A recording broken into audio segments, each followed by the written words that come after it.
دن جمعے کا دن ہے کہ اسی دن آدم کو پیدا کیا گیا تھا اور اسی دن ان کی روح قبض کی گئی تھی اور اسی دن جو ہے وہ سور پھونکا جائے گا. بس تم لوگوں میں یہ بات لازم کر لو کہ جمعے کے دن مجھ پر کثرت سے درود پاک پڑھا کرو, کیونکہ اس دن خاص طور پر میرے پاس درود پیش کیا جاتا ہے اور میں تمہارے درودوں کا جواب دیا کرتا ہوں.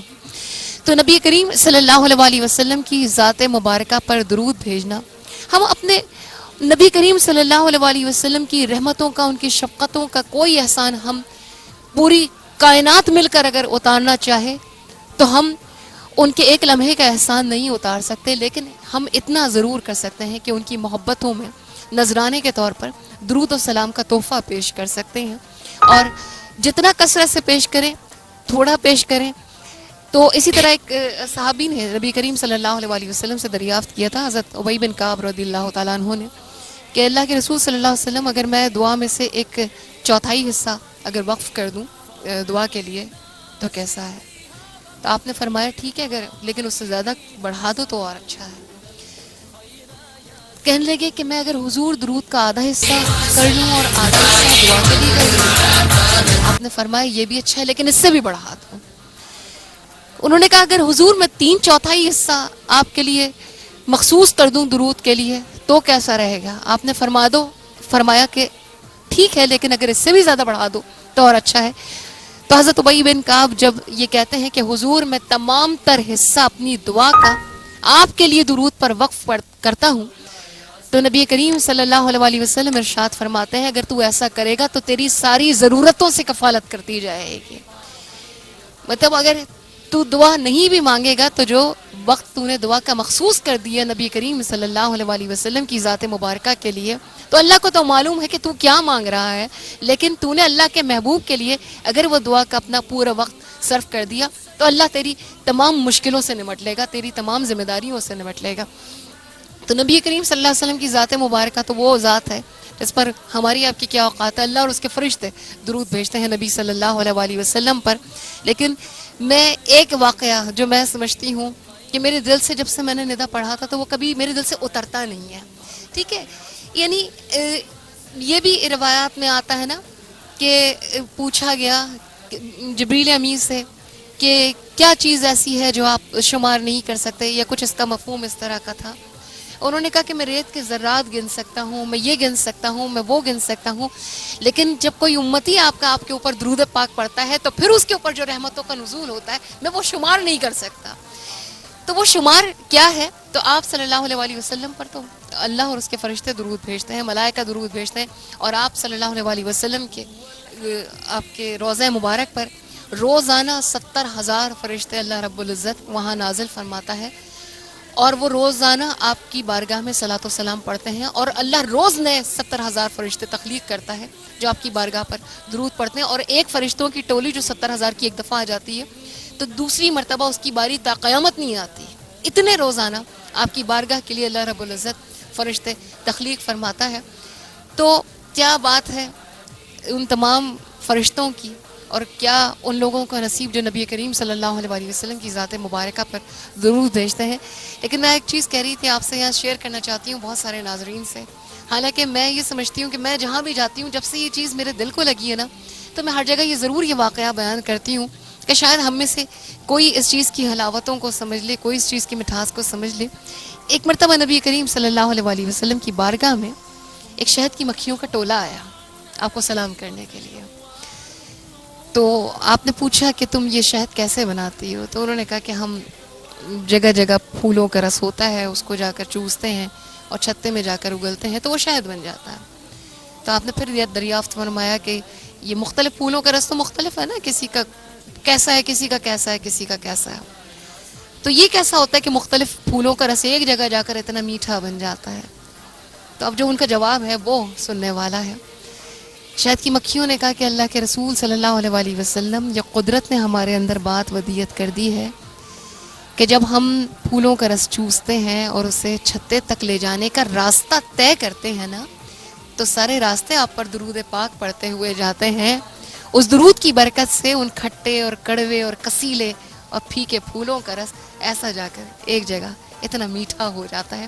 تو جو شخص نبی کریم صلی اللہ علیہ وسلم کی بارگاہ میں درود و سلام کو اپنا وتیرہ بنا لیتا ہے, اپنی زندگی کا لازمی جزو بنا لیتا ہے, میں نہیں سمجھتی ایسا ہو نہیں سکتا کہ ان کی بارگاہ میں کوئی صدقے دل سے درود پڑھے اور نبی کریم صلی اللہ علیہ وسلم اپنی محبت کی حلاوت سے اس کا دل سیراب نہ کر دیں, اور جس کا دل نبی کریم صلی اللہ علیہ وسلم کی محبت سے سیراب ہے وہ ناکام تو ہو ہی نہیں سکتا. درود پڑھیں گے حضور اکرم صلی اللہ علیہ وآلہ وسلم پر, اور پھر حوریہ نعت ہوگی. اللہم صلی علی سیدنا محمد وعلی آلہ وصحبہ وسلم. اللہم صلی علی سیدنا محمد وعلی آلہ وصحبہ وسلم. یا محمد نور مجسم, یا محمد نور مجسم, یا حبیبی یا مولائی, تصویر کمال محبت تنویر جمال خدائی. یا محمد نور مجسم, تیرا وصف بیان ہو کس سے,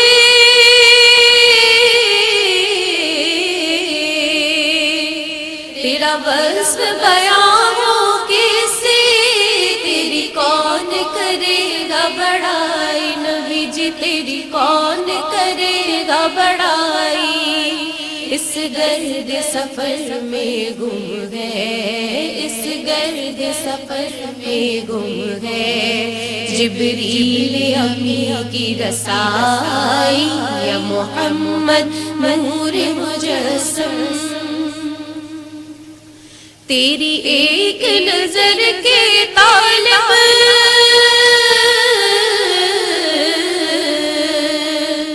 تیری ایک نظر کے طالب, تیرے ایک سخن پر قربان, نبی جی تیرے ایک سخن پر قربان. یہ سب تیرے دیوانے, یہ سب تیرے دیوانے, یہ سب تیرے شیدائی. یا محمد نور مجسم, تو رئیس روز شفاعت, تو رئیس روز شفاعت, تو امیر لطف و عنایت, نبی جی تو امیر لطف و عنایت. ہے ادیب کو تجھ سے نسبت, ہے ادیب کو تجھ سے نسبت, یہ غلام ہے تو آقائی.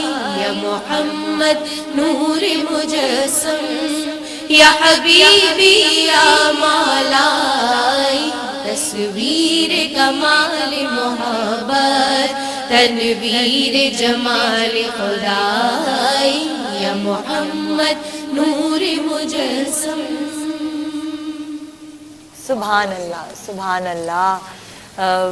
حضور اکرم صلی اللہ علیہ وسلم کا ذکر یا اللہ تعالیٰ کا ذکر جب ہم چھوٹے ہوتے تھے تو ساری سہیلیاں اچھی طرح بیٹھ جایا کرتی تھیں, اور پھر بیٹھ کر سر پہ دوپٹہ اوڑھ کر جو کہانیاں اپنی امی سے, اپنی دادی سے, اپنی نانی سے سنی ہوئی ہوتی تھی ایک دوسرے سے شیئر کرتے تھے. اور وہ ماحول جو کریٹ ہوتا تھا وہ ایک پاکیزگی کا احساس ہوتا تھا اس وقت. وہی مجھے یاد آ رہا ہے احساس بالکل اس وقت جب آپ سب یہاں موجود ہیں. ہاں, جو دو دوستیں آپس میں مل کر اور اس طرح پھول اپنے اپنے پاکٹ منی سے پیسے جمع کر کے پھول لا کے مٹھائی لا کے میلاد کیا کرتی تھی. سب کو پڑھنے کا شوق ہوتا تھا. وہ آہستہ آہستہ وہ چیز پتہ نہیں کیوں ختم ہوتی جا رہی. اور پہلے میں اس میں ایک چیز عرض کرنا چاہوں کہ پہلے بہت سادہ طریقے سے میلاد ہو سکتے تھے. ہاں. میں آپ کو بتاؤں نقطی دانے بھی منگواتے ہاں, تھوڑی سی تھیلی وہ جو بوندیاں ہوتی ہیں, ہاں, تو وہ آپ لڈو پہ بھی ہو سکتے تھے, وہ جو موتی چور کے ہوتے تھے. اب ہم نے شاید چیزوں کو اپنی ایکسپینڈ کر دیا ہے. میں کہتی ہوں یہ جو نیک کام ہے نا, اس میں ہر شخص کا حصہ ہونا چاہیے کہ جب دل چاہا آپ کا کہ آپ جلد میلاد کر لیں, موتی چور کے لڈو منگا کے. آج بھی میں کہتی ہوں دوبارہ دور آنا چاہیے. صحیح بات, صحیح ضروری ہے کہ یہ آپ بہت نے ضروری ہے. ہزاروں کا لاکھوں کا کھانا کرنا ہے, اس کے بعد ہی میلاد ہو سکتا ہے. بالکل جی. بریک پہ جائیں گے, اس سے پہلے ایک چھوٹی سی اچھی سی بات میں آپ لوگوں سے شیئر کرنا چاہوں گی. جس بات کو تو نہیں جانتا منہ سے نہ کہے, اور جو جانتا ہے مستحق سے بتانے میں دریغ نہ کر. بریک پہ جا رہے ہیں, بریک کے بعد اپنی محفل کو آگے بڑھائیں گے, لیکن اس محفل میں آپ لوگوں کا ہونا لازمی ہے. یہاں ہمارے آڈینس سننے والے آپ لوگ ہیں. بریک کے بعد ہمارے ساتھ رہے گا گڈ مارننگ پاکستان, رحمان رمضان.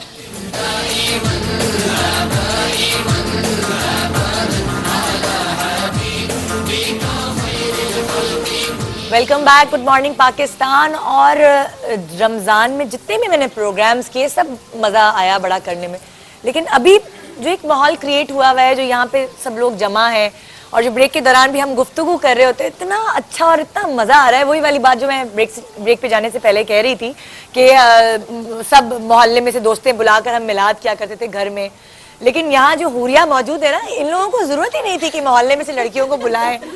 ماشاءاللہ اپنی بہنیں, خالائیں, اپنی مدد آپ کے تحت, اپنی مدد آپ کے تحت یہ سب جمع ہو جاتے آڈینس بھی ہم ہی تھے اور پڑھتے بھی پڑھنے والے بھی خود ہی سنتے تھے, خود ہی پڑھتے تھے. لڑائی ہوتی تھی, مائک چھینتا تھا پہلے, کون سنو میں پڑھوں گی پہلے. نہیں, سب کو برابر موقع ملتا تھا, صرف چھیننے نہیں, ہم تو فٹوں کا مائک بناتے تھے. ہاں سچی میں.